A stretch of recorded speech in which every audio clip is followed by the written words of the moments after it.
बोलिए श्री सरुदेव भगवान की।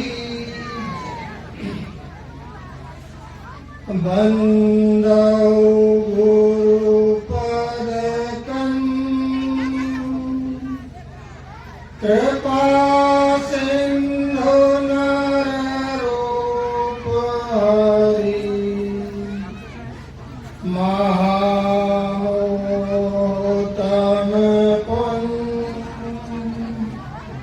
जासु वचन रविकर बंदो गुरुपद पदुम परागा सुरुचि सुभाष सरस अनुरागा अमीय मूरी में चूरन चारु समन सकल भवरुज परिवार। ओम श्री सदगुरुदेव भगवान की। अभी हमारे सब तत्वदर्शी महाराज ने बताया कि जो संसार का वैभव है वो किसी काम का नहीं है। आज राजा कोई है, कल कोई राजा होगा, परसों कोई होगा। गीता के सार में है कि क्यों व्यर्थ चिंता करते हो, किससे व्यर्थ डरते हो, कौन तुम्हें मार सकता है। आत्मा न पैदा होती है न मरती है। जो हुआ वह अच्छा हुआ, जो हो रहा है वह अच्छा हो रहा है, जो होगा वह भी अच्छा ही होगा। तुम भूत का पश्चाताप न करो, भविष्य की चिंता न करो, वर्तमान चलो। जो आज तुम्हारा है कल किसी और का होगा, परसों किसी और का होगा। इसे तुम अपना समझकर मगन हो रहे हो। बस यही प्रसन्नता दुखों का कारण है। तो इसीलिए जो कुछ भी तू करता है उसे भगवान के अर्पण करता है। जब संसार का सारा वैभव नश्वर है, उसको प्राप्त न करके कोई फायदा नहीं है, तो फिर हम करें क्या? कुछ तो करना ही होगा हमको। कि बड़े भाग मानुष तन पावा सो दुर्लभ सदग्रंथ का। बड़े भाग्य से ये मानव शरीर मिला है जो देवताओं के लिए दुर्लभ है।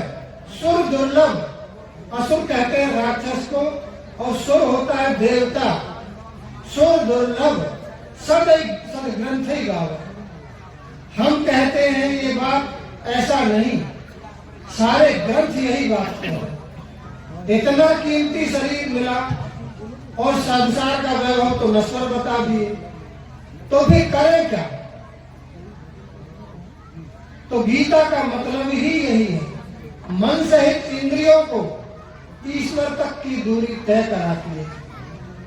इस गीता का मतलब ही यही है कि ये जो मन और हमारी इंद्रियां जो संसार में भटक रही थी, उनको पूरा रास्ता सांगोपांग तरीके से ईश्वर तक कैसे पहुंचाया जाए, वो सारा रास्ता इस गीता में सुरक्षित। उस गीता के अंदर ही हमको ये चीज समझनी है कि गीता का मतलब ही है, गय माने मन सहित इंद्रियों को गय शब्द इंगित करता है। जो गौ शब्द जो है ये शुरू से ही पहले इसका निर्धारित था कि गय शब्द अगर आ गया तो वो मन सहित इंद्रियों को इंगित करना है। किसी को बताना नहीं पड़ता था, लोग स्वाभाविक समझ जाते थे। तो गय का मतलब होता है मन सहित इंद्रियों को, और ई का मतलब होता है ईश्वर। जो इस श्वास में सुमरन कर रहे हैं हम उस ईश्वर को, और तक का मतलब भगवान तक की दूरी कराती है।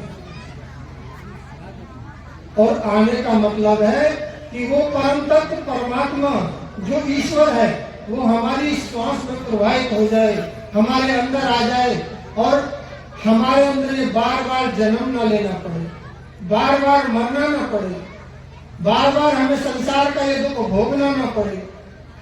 आज जो हमारा है कल किसी और का हो जाएगा, परसों किसी और का हो जाएगा। कब तक हम इसको अपना माने और फिर छोड़ना पड़े? उसी मकान को हम अपना कहते हैं, उसी ऑफिस को हम अपना कहते हैं, उसी खेत को अपना कहते हैं। एक कागज पे लिख जाता है, फिर उसको घुसने के लिए दिया जाता है। उसमें घुसने के लिए परमिशन चाहिए कि आप ऑफिस में आए कैसे, किससे मिलना है, क्यों मिलना है, क्या काम है, क्या नाम है, कौन सा धर्म है, कौन सी जाति है, पता नहीं क्या क्या। वही जहां आप 20 साल 30 साल 40 साल रहे, उसी घर में उसी ऑफिस में आपको घुसने नहीं दिया। जहां से आप रिटायर हुए हैं उस ऑफिस में आपको घुसने के लिए परमिशन चाहिए। जहां आपने झाड़ू लगाया, पोछा लगाया, अपने घर से ज्यादा सार संभाल उसकी की, उसी जगह में प्रवेश नहीं मिलता। तो ये नश्वर नहीं तो फिर क्या है? और कब तक ये दुख हम भोगेंगे? कब तक हम इसको अपना समझेंगे, उसको अपना समझेंगे? फिर 4 दिन बाद पता चलेगा कि ये भी अपना नहीं है। तो फिर अपना है कौन? क्या मां बच्चे को पैदा करके फेंक दे? तो करे क्या आदमी? जब कोई किसी का है नहीं तो आप करेंगे कैसा?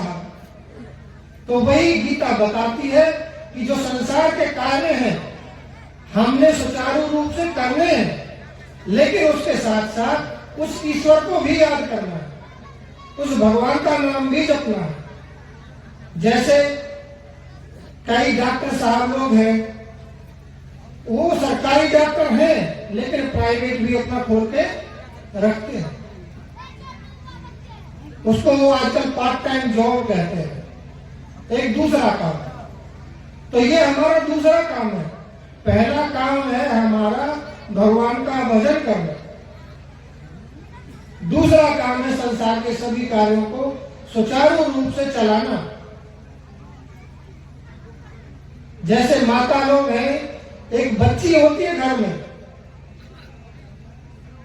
वो 12-13 साल की जब होती है तब उसको रोटी बनाना सिखाना शुरू किया जाता है।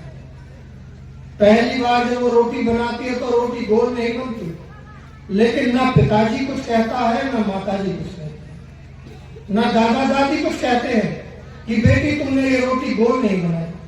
सब कहेंगे बहुत अच्छा, बहुत अच्छा, बहुत अच्छी रोटी बना ली बेटी पहली बार में। बेटी का उत्साह बढ़ाया जाता है। और थोड़ी सी बड़ी होने के बाद वही बिटिया जो कल तक रोटी नहीं बना पा रही थी, जिसको बोलना नहीं आ रहा था, उसकी शादी कर दी जाती और उस छोटी सी उम्र में ही वो मां बन जाती है। पहली जिम्मेदारी उसकी हो गई कि वो उस घर की औरत हो गई, उस घर की लक्ष्मी हो गई, उस घर की इज्जत हो गई। और दूसरी जिम्मेदारी हो गई कि अब वो मां भी बन गई। जो कल तक बच्ची थी, आज उसके पास इतनी बड़ी जिम्मेदारी आ गई। जिसको कल तक हम ये समझते थे कि ये अघोर बच्ची है, इसको कुछ नहीं पता। जैसे ही शादी होती है, हर एक आदमी उसके गुणों को भी अवगुण के रूप में देखता है,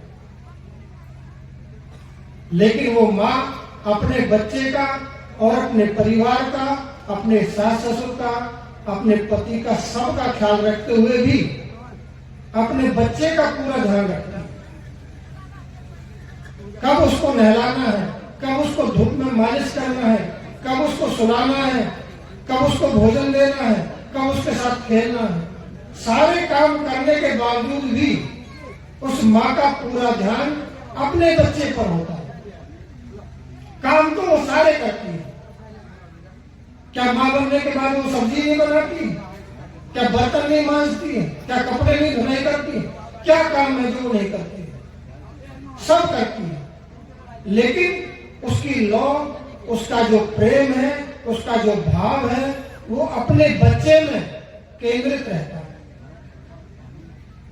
थोड़ी देर काम करेगी, मेरा बच्चा तो भूखा होगा,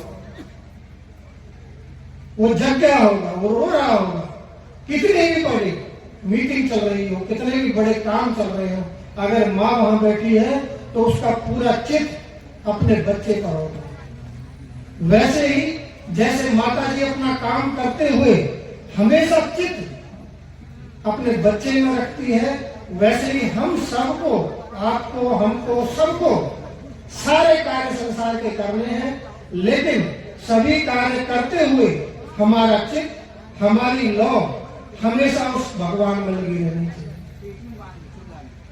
2-2.5 अक्षर का नाम जपते रहना चाहिए। अगर नहीं जपेंगे तो माया घेर लेगी। उसी का कारण है कि ये सारा संसार परेशान है, क्योंकि माया ने घेर लिया। अगर माया से बचना है तो हमें उस परम तत्व परमात्मा पर पूरा ध्यान केंद्रित करना पड़ेगा। जैसे ड्राइवर गाड़ी चलाता है, अगर वो गाड़ी से ध्यान हटाएगा तो एक्सीडेंट हो जाएगा, लेकिन वो गाड़ी चलाते चलाते आपसे बात भी करता है, हंसता भी है, तंबाकू खाएगा, बीड़ी पिएगा, सिगरेट पिएगा, सब करेगा, लेकिन वो अपने ध्यान को गाड़ी से नहीं हटने देता। उसको पता है कि अगर गाड़ी से ध्यान हटा तो एक्सीडेंट हो जाएगा। इसीलिए जैसे माँ अपने बच्चे का ध्यान रखती है, जैसे ड्राइवर अपनी गाड़ी का ध्यान रखता है, वैसे ही सारे संसार के कार्य आप कीजिए।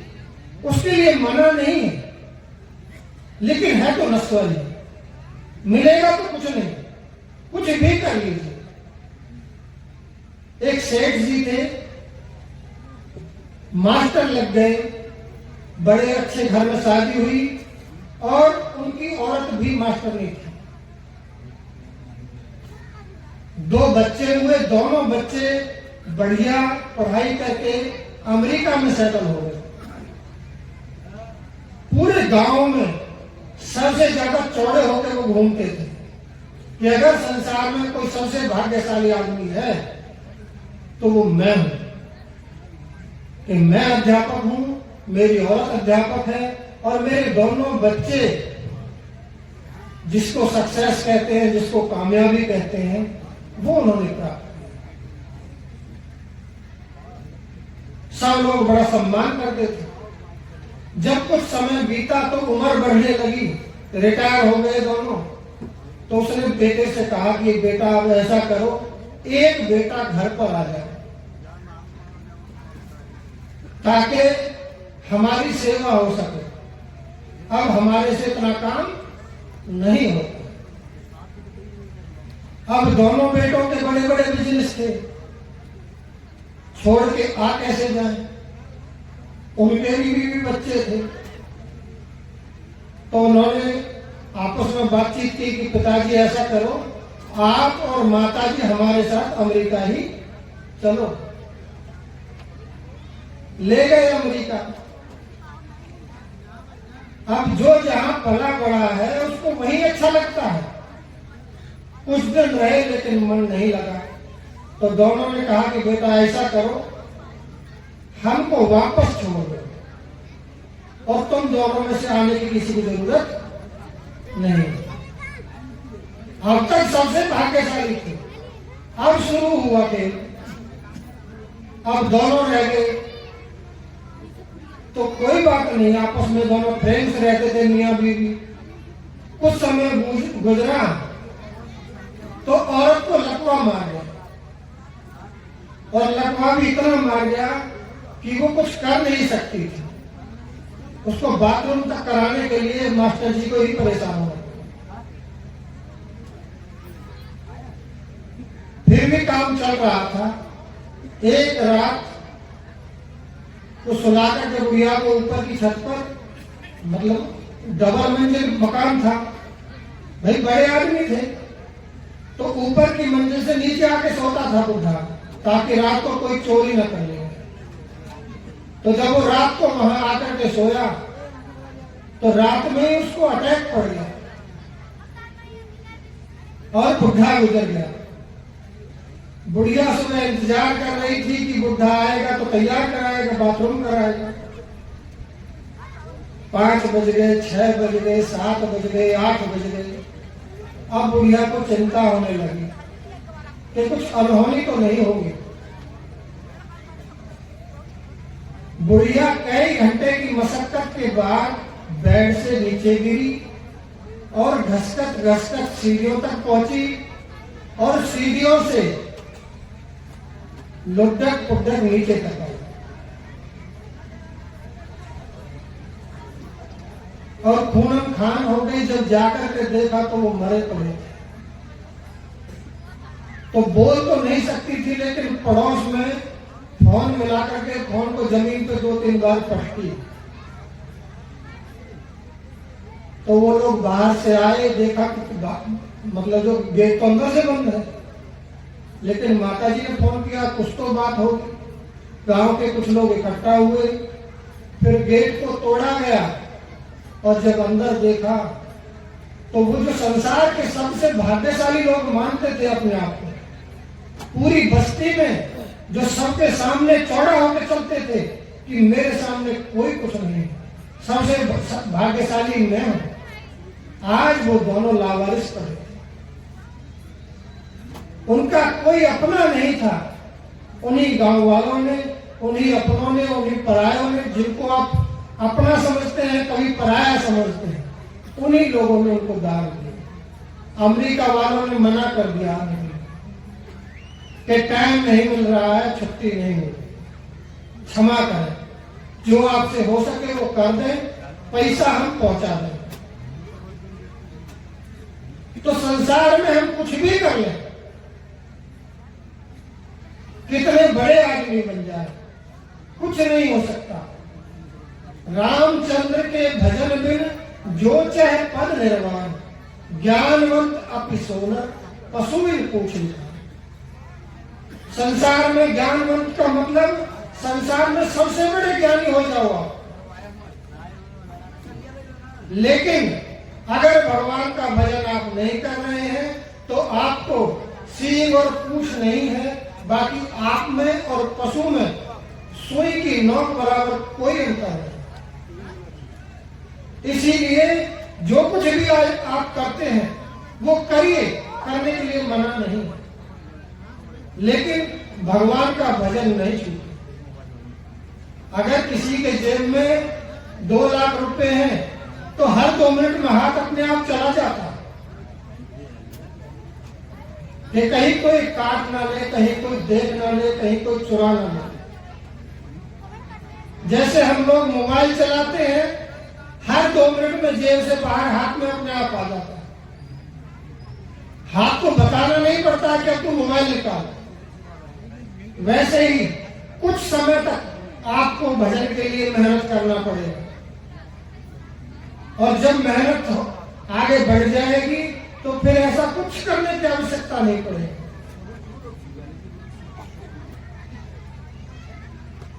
थोड़ा सा रास्ता है, अगर एक बार आदत पड़ गई, 2-3 महीने में नाम जपने की आदत पड़ गई तो पूर्ति पर्यंत ले जाकर के ही छोड़ेगी, रास्ते में छोड़ने वाली नहीं। भगवान कहीं दूर नहीं है, आपके हृदय में बैठे हैं। ईश्वर सर्वभूतानां हृदय से अर्जुन तिष्ठति, ब्राह्मण सर्वभूतानि यंत्रारूढ़ानि माया। ईश्वर सभी भूत प्राणियों के हृदय देश में निवास करते हैं, कहीं दूर नहीं है। बस आपको उनको समझना है। आपको आगे से माया का जो आवरण है वो हट जाए। वो कैसे हटेगा? जब तक हम संपूर्ण भाव से उस परम तत्व परमात्मा की शरण में सम्मिलित नहीं होंगे, सभी जगह से भाव को हटा करके जब तक हम उस परम तत्व परमात्मा की शरण में नहीं लगाएंगे, तब तक हम चाहे कुछ भी कर लें, तब तक हमको समझ में आने वाला कुछ भी नहीं। इसीलिए यथार्थ गीता पढ़िए, आपके सारे प्रश्नों का जवाब आपको मिल जाए। न कोई प्रश्न मन में है, न कभी होगा। उसका 2-3 बार अगर आपने अध्ययन कर लिया तो आपके जीवन में कोई प्रश्न नहीं रह जाएगा और आपको समझ में आएगा कि आप कौन हैं, क्यों संसार में आए हैं, धर्म क्या है हमारा, कर्म क्या है हमारा और हमारा वास्तविक उद्देश्य क्या है जीवन का, मानव शरीर की कीमत क्या है। इसलिए 2-2.5 अक्षर का नाम सुबह शाम आधा घंटा पौना घंटा जरूर जपिए और उस परम तत्व परमात्मा का ध्यान करें। बोलिए श्री सद्गुरुदेव भगवान की।